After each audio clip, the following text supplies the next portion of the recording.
nosso tema é codependência emocional. Hoje a nossa palestra vai ser dividida em duas etapas. Eu vou falar um pouquinho da teoria, do que é isso, para vocês entenderem do que a gente está falando. E depois a gente vai ter dois depoimentos de pessoas que participam de um grupo de apoio para tratar dessa problemática da codependência emocional. Vocês vão observar que qualquer um de nós, em algum momento, ou em muitos momentos da nossa vida, a gente pode passar por essa situação. Esse termo, codependência, ele surgiu lá com os Alcoólicos Anônimos, ali entre 1940 e 1950. Quando os profissionais da área da saúde dirigiram a atenção deles para as mulheres desses alcoolistas, desses homens que bebiam, eles observavam que a maioria delas apresentavam características específicas e similares entre elas. Elas tinham alguns comportamentos que se repetiam entre essas mulheres, mesmo se elas não se conhecessem. Então, esse termo de codependência vai aparecer nesse contexto do surgimento de Alcoólicos Anônimos ali em 1940 e 1950. Então, inicialmente, a codependência é definida como um transtorno emocional característico de familiares de pessoas que convivem com dependentes químicos, jogadores patológicos ou com pessoas que têm transtorno de personalidade. Então, é assim que surge o entendimento do que seria uma codependência emocional. Então, vou pegar lá 1940 e 1950. As mulheres desses homens que bebiam, elas apresentavam comportamentos de codependência com relação a esses maridos. Eles eram alcoolistas. Mas depois eles perceberam que com outras drogas acontecia a mesma coisa, com pessoas que são dependentes de jogo, né? Jogos de cartas, jogo de baralho, jogo do bicho, aquelas pessoas que também vão tendo prejuízo na vida. Eles perceberam que esse comportamento do familiar de codependência se repetia também com essas outras problemáticas que não eram só da droga. É um fenômeno psicológico, quer dizer, dentro da pessoa, e interpessoal, ou seja, é um fenômeno que acontece dentro da pessoa, dos seus pensamentos, seus sentimentos, suas emoções, mas também na relação dessa pessoa com o outro. Por isso que ela também é interpessoal, que afeta o bem-estar emocional dessa pessoa, que afeta a parte física e profissional de milhares de pessoas no mundo. Então é um fenômeno, já falei essa parte, né? Não se restringe a familiares com histórico de dependência química. O que eles foram percebendo? Então começa com Alcoólicos Anônimos, com as mulheres, aí eles percebem que outras drogas têm os problemas, vão percebendo que problema com o jogo, esses familiares apresentam esses mesmos comportamentos, mas a ciência vem descobrindo que a codependência emocional não se limita só a pessoas que têm essas compulsões, essas dependências, ou num termo mais pejorativo, esses vícios. Não. Pessoas que têm transtornos mentais, comportamentos que trazem muito prejuízo na vida delas, eles perceberam então que esses familiares iam desenvolvendo codependência com relação a essas pessoas. Então a codependência, ela extrapola a questão do familiar do dependente químico, não é mais só do familiar do dependente químico. É do familiar que tem alguém que apresente problemas recorrentes ali no comportamento, na vida, no jeito que ele vai cuidando e administrando a vida dele. Não precisa ter associação da droga mais. Então esse conceito de codependência, ele se alargou. Então quem chegou e pensou, ela vai falar de codependência, de quem usa droga, não tem ninguém na minha família que usa, não tem nada a ver comigo. Tem tudo a ver com todos nós, porque a gente precisa estar atento a isso. E não se restringe mais a questão de álcool e outras substâncias. É um comportamento aprendido. Dependência em pessoas e coisas que estão fora dele, gerando negligência e declínio da sua própria identidade. Então a pessoa começa a ficar tão focada no outro, como o outro está vivendo, o outro está fazendo errado, o outro não podia fazer. Ele começa a ficar tão centrado e tão focado no outro que ele vai se perdendo de si mesmo.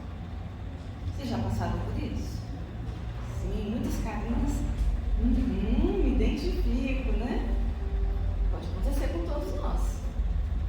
O que aumenta mais a alienação o que faz com que você fique cada vez mais alienado de você mesmo, de quem você é, de verdade. Porque seu foco, sua atenção, seus pensamentos, sua dedicação, seu dinheiro, seu tempo está focado em consertar alguém. Está todo jogado para fora. E isso faz com que você vai estar se perdendo de você mesmo. Muitas vezes quando alguém chega lá no grupo apoio, a gente pergunta: o que você gosta de fazer? Porque essa é uma coisa que você gosta de fazer. A pessoa fala assim: eu nem sei mais, tanto tempo que eu não faço nada por mim. Eu esqueci o que eu gosto e o que eu não gosto. E às vezes vem assim: não, a gente faz muito isso. Não é isso, é o que você gosta ou não gosta. Não é onde você acompanha o filho, o marido, sua filha, ou seja lá quem for que você está desenvolvendo essa questão da sua dependência emocional.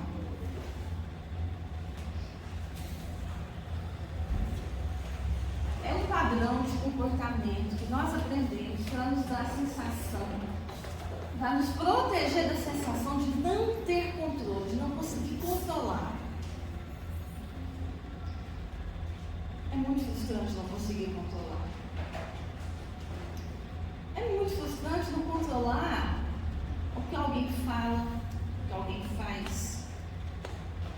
Por que essa pessoa não acordou na hora certa para ir trabalhar? Por que essa pessoa bebeu demais e fez isso aqui? Eu vou ligar para o chefe, eu vou consertar isso, eu vou inventar uma mentira, eu vou encobrir. É muito frustrante controlar o outro porque a gente não tem esse poder. Não conseguimos controlar ninguém. Quem podia controlar, que é Deus, que é Jesus, nos deu o livre-arbítrio. Então, essa frustração, todo o cotidiano, de tentar consertar a vida de alguém e não conseguir, nos adoece terrivelmente. Eu já tive pacientes que o familiar morreu antes do dependente químico. A pessoa adoece tanto, que ela não suporta.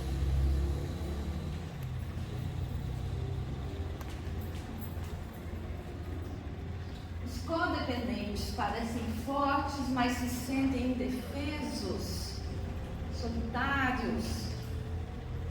Estão tentando consertar uma coisa que eles não estão dando conta. Quem me ajuda? Quem me ajuda a te consertar? Parecem controladores, mas eles são controlados o tempo todo pelo comportamento do outro, pelo vício do outro, pelo que o outro fala, pelo que o outro faz. Essa pessoa não consegue muitas vezes pensar assim: não, isso é uma semana, eu vou fazer isso, quero me programar, vou, sei lá, vou no cinema, ou vou lá no parque. Não, tem que ver como é que a pessoa vai me ser.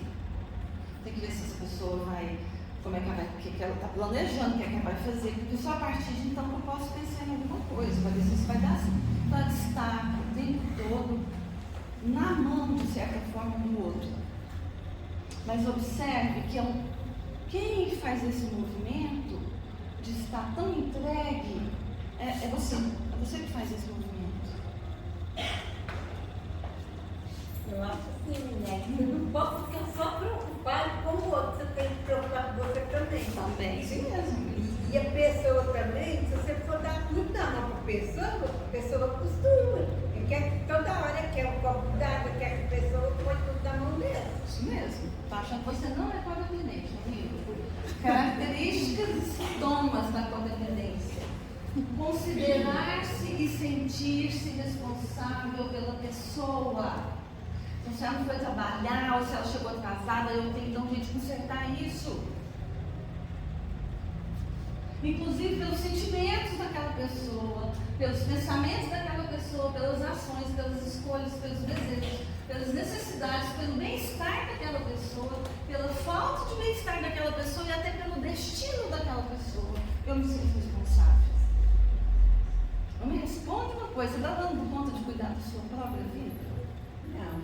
Imagina cuidando do outro. Imagina sentir que você é responsável pelo destino daquela pessoa.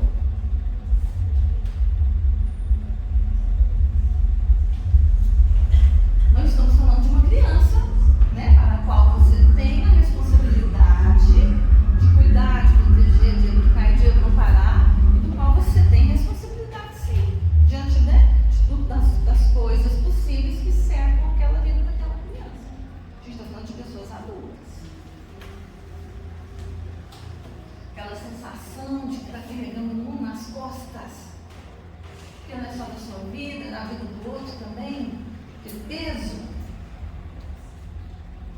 Sentir ansiedade, lógico, porque você está tentando controlar o pensamento, a fala, a conversa, as ações, os desejos do outro. Sente pena, você sente culpa quando o outro tem problema. Porque você acha que você que tem a responsabilidade de fazer dar certo. Sentir-se compelido, quase forçado a ajudar o outro a resolver o problema, seja dando conselhos que não foram pedidos. Geralmente não são. Oferecendo uma série de sugestões que não foram pedidas. Ou tentando equilibrar a emoção daquela pessoa, tentando cercar de algum jeito. Sentir raiva quando a sua ajuda não é eficiente, quando você está ali, está tentando, está pelejando, de repente a pessoa brigou. Brigou com o vizinho, brigou com o irmão, ou saiu para beber, falou que ia voltar 2 horas depois, chegou no outro dia, e aí você fica frustrado.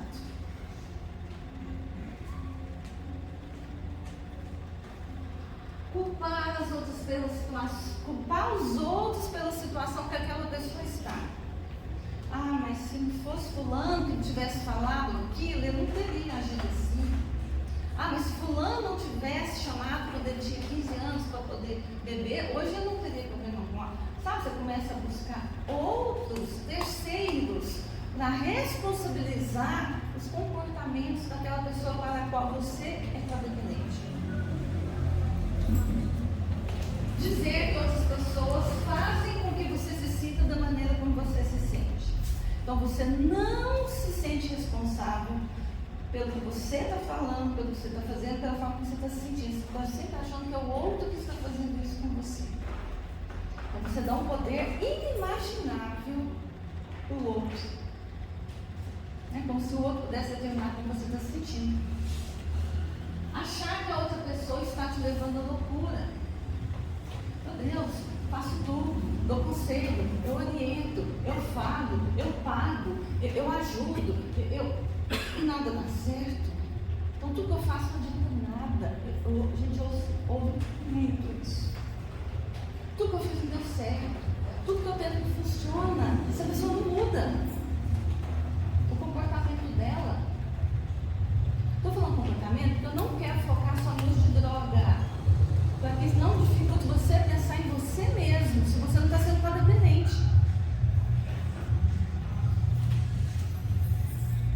Sentir-se vítima, achar que você está sendo usado. Não se sente apreciado pelo outro. Achar que você não é bom o bastante. Parece que você vai ter que dar seu sangue, seu suor, sua comida, seu dinheiro, você vai ficar nu. E ainda não vai ser suficiente. Você vai sempre sentir que você ainda é inadequado. Que tudo que você faz ainda é pouco. Contentar-se apenas em ser necessário aos outros. Muitas vezes, quando a gente vive esse processo de codependência emocional, a gente não se sente digno de ser amado pelo que eu sou. Eu tenho que ajudar o outro a me amar. Eu tenho que fazer alguma coisa para ajudar essa pessoa a me amar e me aceitar. Porque, em essência, eu estou com dificuldade de me aceitar. Então, se eu acho que eu não sou uma pessoa que tem um grande valor, eu tenho que dar um jeito de compensar isso de alguma forma. Vou pagar sua dívida, vou lá pagar um traficante, vou resolver o problema com fulano, com ciclano, vou socorrer daqui.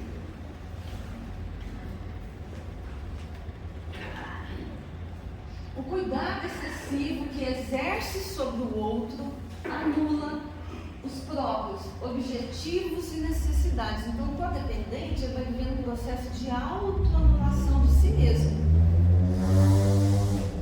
Tem dificuldade de reconhecer os próprios sentimentos. Muitas vezes as pessoas chegam num grupo apoia, confuso, não sabe o que está sentindo. Não sabe se entender. Está tudo confuso, está tudo misturado dentro de si.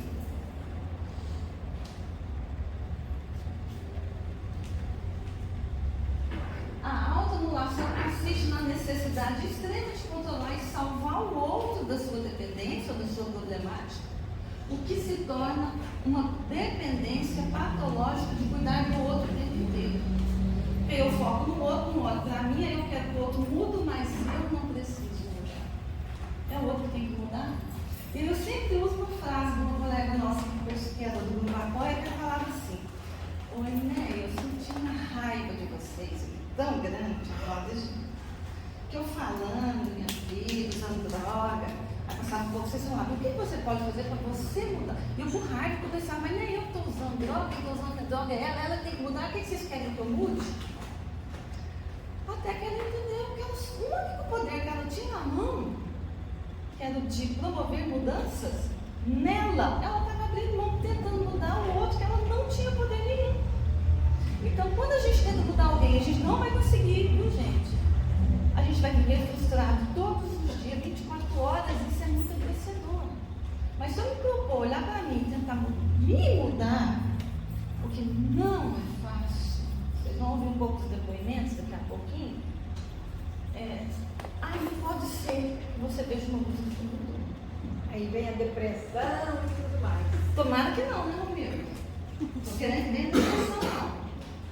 Então, o autocuidado, para nós que temos essas dependências emocionais, essas codependências emocionais, é a chave para você se descobrir e buscar a sua cura, o seu processo de cura. Porque não é o grupo que vai te curar, não é o psicólogo que te cura, não é o psiquiatra que te cura. Tudo isso é um processo importante nessa rede de apoio, mas o processo de mudança, de transformação, ele é seu, você tem que estar disposto a bancar, porque não é fácil. Gente, eu vou convidar, nós temos duas integrantes aqui do grupo apoio, vou chamar uma, depois vou chamar outra, vou deixar elas se apresentarem para elas contarem um pouquinho desse processo, porque às vezes você escutar alguém que vivenciou essas etapas, é muito legal. Aqui nessa palestra, eu tenho etapas que a pessoa vive da codependência emocional. Provavelmente não vai dar tempo, mas aí eu vou pôr lá no grupo. Depois, se vocês quiserem dar uma olhada lá no grupo do Zap, vocês dão uma olhada lá na íntegra, tá? Então, eu vou convidar a primeira Maria de Fátima.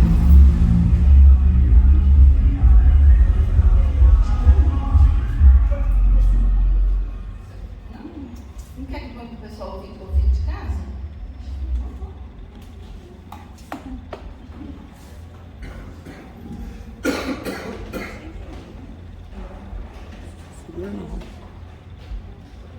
Segura na mão. Então, pessoal, eu sou Maria, muita gente aqui me conhece. Eu sou codependente há mais de 20 anos. Eu passei por várias fases desse processo de codependência. No começo de nos ligar, não, vai passar, ele vai vencer, ele vai rapidinho, ele vai sair dessa. Depois de não acreditar, de ficar com raiva dele, de pensar, não querer ouvir, não querer saber, não querer nada. Foi uma luta terrível durante esses 20 anos, de ajudar, de tentar, de levar a pessoa para internar.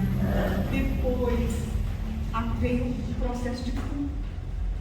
Aí esse culpa veio para os meus ombros e foi avassalador. Eu sentia dor nos ombros, eu sentia dor aqui. Eu sentia dor no peito, eu não podia respirar direito. Eu sentia dor no estômago, eu nunca tinha sentido dor no estômago, comecei a sentir dor no estômago. E nessa fase eu percebi que eu estava adoecendo do meu corpo, da minha mente, da minha alma, do meu espírito. Aí foi a época que eu fui no Grupo Apoia, 7 anos atrás. Aí eu cheguei lá no Grupo Apoia e eu fui ouvida, a primeira vez na minha vida, eu fui ouvida e fui compreendida, não fui julgada. e ela também me falou que estava tudo bem comigo, que eu ia conseguir vencer, eu ia conseguir ficar bem. E aí a luta continuou, e eu comecei aí, eu falei, então é aqui mesmo que eu vou ficar. E toda brechinha que eu percebi que tinha um lugar que eu podia ir para me agarrar, para me ficar bem, eu ia, não é? E continuou o vício, nada fazia ele querer mudança. A última vez que ele internou na comunidade terapêutica, eu até falei para a terapeuta de lá, falei assim, eu não tenho mais expectativa, eu vou ter esperança agora. A expectativa dele eu não vou ter, para mim não sofrer. Aí foi isso que aconteceu. Mas mesmo assim eu recaía constantemente, ficava sabendo agora não está bem, não vai coisa. Quando eu vivi de novo, eu recaía. Eu caía lá embaixo de novo. Aí eu comecei a perceber os pontos, quando essas recaídas iam me atingir, que eu comecei a perceber que eu poderia impedir isso, eu tinha que ter uma forma. Aí, com o passar do tempo, eu comecei também a ir numa psicóloga aqui, da ajuda aqui mesmo. E lá na comunidade terapêutica das meninas, eu tive que aprender até a respirar. Eu não sabia mais respirar, minha respiração não passava aqui, não. Eu tive que aprender isso. Eu fui me conhecendo também. E foi fazendo um movimento muito sofrido também para mim, esse conhecimento, esse autoconhecimento que eu fui tendo de mim. Aí até que veio outras coisas. Aí eu comecei a ter esperança, mas eu percebia, em certas falas que as pessoas chegavam e falavam assim, você não tem fé não? Cadê a sua fé em Deus? Você não ora não? Você não está dentro de uma casa de oração? E eu comecei a perceber que a minha esperança e a minha fé estava sendo apanhada, tinha alguma coisa errada ali. Aí eu li um livro do Augusto Cury, 12 semanas para mudar uma vida, e lá eu compreendi que a minha fé e a minha esperança estavam intactas. Eu precisava de cuidar delas. Aí eu li também um livro que me mostrou muito processo de conhecimento, assim, que eu tinha que ter um mecanismo para quando a codependência, quando eu sentisse esse sentimento, eu pensar naquilo e mudar, chama Libertação Interior. Aí eu também li um livro chamado Reforma Íntima Sem Martírio. E assim vem, correndo, e passando, e eu não tenho mais assim, eu não quero mais expor a minha esperança, que eu não quero perder ela, porque eu não vou ser um corpo, eu não vou ter mais sentimento. E é terrível demais, porque você ouve a pessoa falar que não tem menor interesse, tem muito prazer nisso, tem que ter menor interesse, e que a gente fica doente. E lá no Grupo Apoio, a gente tem companheiras lá que elas não conseguem falar, elas falam de cabeça baixa, elas não conseguem ter força para olhar na gente e falar o que eu estou sentindo. E o Grupo Apoia, para mim, foi a base de tudo. Assim, me ajuda. Agora eu percebo que quando a crise de ansiedade vem, eu tenho mecanismo que eu li, que eu consigo mudar o foco do meu pensamento. Os pensamentos recorrentes é terríveis. Aquela foto que apareceu com saco nas costas é daquele jeito. Os pensamentos são os piores, assim, a noite inteira, os pensamentos na coisa, durante o dia. E eu comecei a procurar mecanismo. Quando vocês falassem, ó, você faz isso que você vai melhorar, eu vou fazer. Eu comecei a correr. Eu ia às vezes correr, eu estava com tanta dor aqui, eu gostava de ficar com os braços assim. Mas quando eu começava a correr, eu melhorava. Eu sentia assim, uma coisa muito forte melhorando, me mudando. E hoje eu estou melhor, né? Eu estou bem melhor hoje, eu já consigo detectar esse sentimento. Eu recaio todo, esses dias mesmo eu recaí. Até liguei para ela, eu achando que eu ia tomar um remédio, que eu ia melhorar, era uma coisa tão de louco. Aí eu percebi que eu tinha recaído. E as crises de ansiedade também. E eu também comecei a ter muita crise recorrente de rinite. E depois que eu fui para o grupo, que eu melhorei, eu percebi que fazia parte da minha doença emocional. E desse jeito. Não é fantasia, ninguém pensa assim, é frescura, é fantasia. Não é, gente. É terrível, é avassalador. Porque você vai apostar numa pessoa que não quer mudança, você quer mudar uma pessoa que não quer mudança. Você se perde totalmente. Você entendeu? Eu não dava conta de respirar direito mais, eu tive que aprender. No Grupo Apoio eu aprendi isso. Só, né?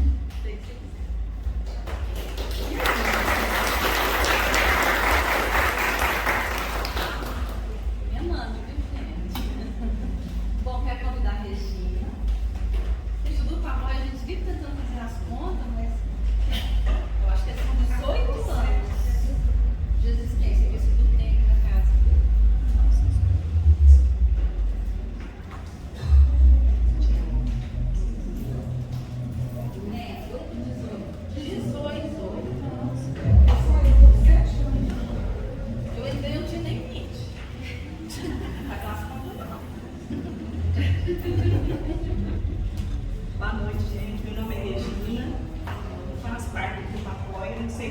também tenho, mas Daí pra lá, né? Uns É. 8 também, né? eu cheguei aqui chorando, cabisbaixa, sem rumo de nada. Mas eu nunca desisti de procurar uma ajuda, né? E nunca desisti do meu filho também. E de algo também da minha família, né? Então, assim, tudo que a Maria falou é o que todo mundo sente. Eu também senti. Eu tinha dores horríveis que não passavam por nada. Era dia e noite, não passava. Eu não vou repetir muita coisa que ela falou, porque senão a gente vai tomar muito tempo. Mas é isso, o Grupo Apoia me ensinou que eu não tinha culpa do que estava acontecendo. Porque uma mãe, ainda mais quando ela tem um filho sozinha, ela pensa que ela tem que dar conta de tudo. E que se der uma coisa errada, a culpa é nossa. Né? Eu ficava doida, eu disse, tem que dar certo, tem que dar certo. Eu andava de madrugada, chuva, frio, procurando, sabe assim? Então eu tinha que acolher, eu tinha que dar tudo, eu achava que tinha que ser assim. Mas aí a saúde da gente vai embora, o emocional vai embora, a gente vê tudo preto e branco, você não vê alegria mais em nada, né? Mas a gente começa a aprender que a gente tem que se amar, né? E assim eu comecei a me cuidar espiritualmente, não falo do apoio, porque é que eu busco forças, né? Primeiro de Deus, mas o grupo está ali, sempre segurando a minha mão. Eu enfrentei coisas que eu achava impossível que um dia eu iria dar conta. Eu enfrentei cadeia, mais de 3 anos, de cabeça erguida, né? Meu irmão falou para mim um dia, eu falei para ele, para de beber, que eu achava que eu falando e eu fazendo chantagem para ele, que ele ia parar. Para de beber, a gente te ama. Simplesmente ele virou para mim e falou assim, vai tomar conta da sua vida. Aí eu falei, então tá. A partir daí também eu aprendi que é orar, pedir para eles, mas não deixar minha saúde embora junto, né? Eu aprendi a cuidar de mim, a me amar, conseguir passar coisas boas para o próximo, para o meu irmão, né? Para me estender a mão para quem às vezes começa a passar por isso e pensa que vai morrer. A gente pensa que não vai dar conta, a gente pensa que vai morrer, a gente fica impotente de tudo, de tudo. Mas eu acho que todas as pessoas que passam por isso, a gente pensa assim, não, eu não vou ter isso, eu não vou passar. A gente chega numa época da vida que a gente pensa, mas só que vai vivendo e vai vendo que não é bem assim, né? Então eu acho assim, que todas as pessoas que passam por isso deveriam procurar um apoio, um grupo de apoio, para conseguir ficar bem, para não se sentir tão impotente, para não adoecer tanto. Igual eu tenho crise de pânico, ansiedade, mas eu sei sair dela, eu sei sair do pânico. Quando ele começa a querer vir, na hora eu falo, você vai ficar aí na gavetinha, porque não é hora para isso, e não deixa eu vir, não deixa eu vir. Às vezes a gente tem recaída, mas é nessa recaída que a gente se sente mais forte. Aí eu falo, não vou deixar vir, porque se a gente deixar, a gente vai para o fundo do poço, e não tem forças para cuidar do filho, do marido, do irmão. Mas é isso que eu tinha para falar, passar.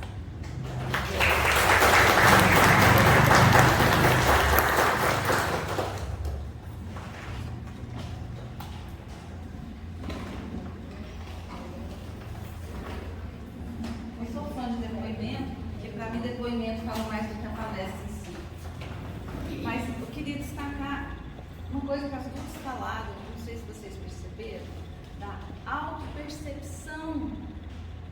As duas falaram isso, mas agora eu consigo perceber quando eu estou recaindo, consigo perceber quando eu estou ficando mais ansiosa e eu cuido para eu não ir para o fundo do poço. Então, cuidar-se passa definitivamente por um processo de autoconhecimento. E autoconhecimento significa fazer contato com todas as suas potencialidades e com todas as suas imperfeições. E a minha mãe, ela falava muito no grupo assim, não, estou pirando, porque eu estou vendo coisa dentro de mim que eu não sabia que tinha. Vocês vão dar conta disso? Não. Porque não é fácil. Olhar para dentro, voltar para dentro. Conhece a ti mesmo. Conhece a ti mesmo, é muito difícil. Mas as duas falaram, e isso é o que a gente percebe, como que as pessoas vão melhorando quando elas começam a se conhecer melhor. Então, e a Regina falou uma coisa muito legal. Eu cuido de mim para que eu possa cuidar do outro quando o outro quiser, quando o outro pedir, quando o outro tiver afim. Consigo dar um conselho porque eu consigo praticar o que eu falo. Porque muitas vezes a gente quer que o outro muda sem fazer esforço nenhum para a gente mudar a gente mesmo, a gente não sabe o quanto isso é difícil.